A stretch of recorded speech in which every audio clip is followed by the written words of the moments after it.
Hi there, welcome to the latest episode of my 10-minute moan. And the topic of this 10-minute moan is a notion by an ex-Tory spin doctor that we should pay MSPs £150,000 per year. This story is about Andy McIver, who's an ex-Tory spin doctor, who was getting interviewed by somebody somewhere and it reached the newspapers, and he was giving his opinion on devolution. And I do agree with his first comments that it's not improved the life of Scots. And the reason I think that's easy to agree with is because it's true. Since 1999 and now, the life of being a Scottish person is not any better. It's inevitably, it's been worse. If you want to use a lot of matrix, like we even live less, right? We've managed to reduce our life expectancy. We've got the highest drug deaths in Europe. We've got poverty in children through the roof, okay? So, has it improved? No. And if anybody wants to suggest it has, then I think they're howling at the moon. But what Andy goes on to talk about is how to sort it. And his theory is that we should pay MSPs £150,000, basically double their income. And this will somehow give us a better Holyrood, a better Parliament, and therefore a better place to live for the people of Scotland. But I don't agree with that. And that might sound odd because I quite fancy being in Holyrood come 2026. However, I'm quite happy with the current arrangement and I do not need more to go and do my bit in the hope that we can make Scotland better. Now, Andy, I would imagine, had heights higher than Craig Houston getting into Holyrood when he discussed the £150,000 and wanting maybe leaders of commerce, etc., into that building. And I kind of understand that. I do understand that aim. However, the reason I think that wouldn't work and wouldn't make any difference, it would be counterproductive.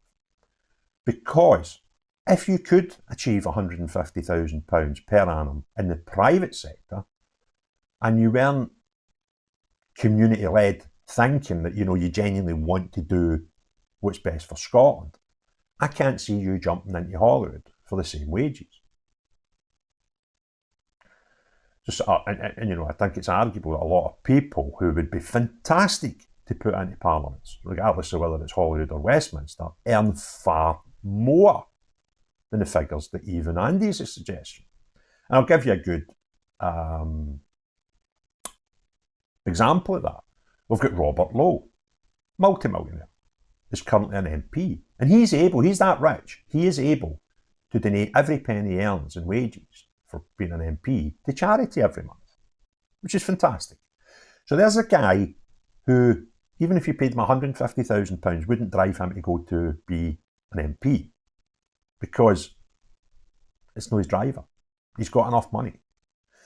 So I don't see how you're going to attract folk like Robert Lowe who earn incredibly more than £150,000 per annum and they suddenly want to be an MSP in Holyrood. So I kind of get that argument.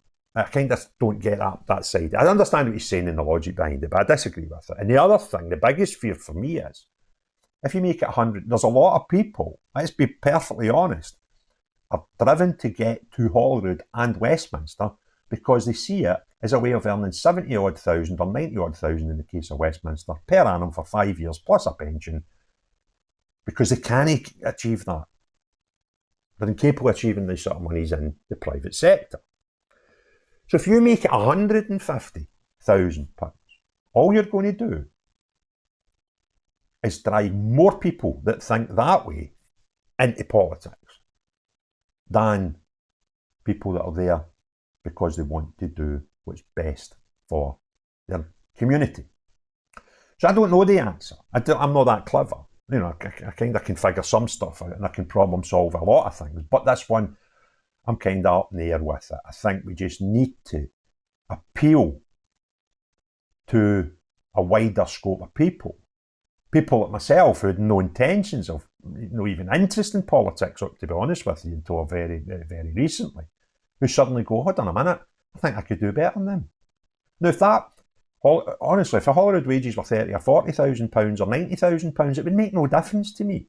I wouldn't be more or less driven to get there because I'm Yes, when I go there, I will need to take money to survive and to live and pay my bills in life. So, you need to earn an income from it because it is a full-time commitment and probably a 24/7 job if I got it.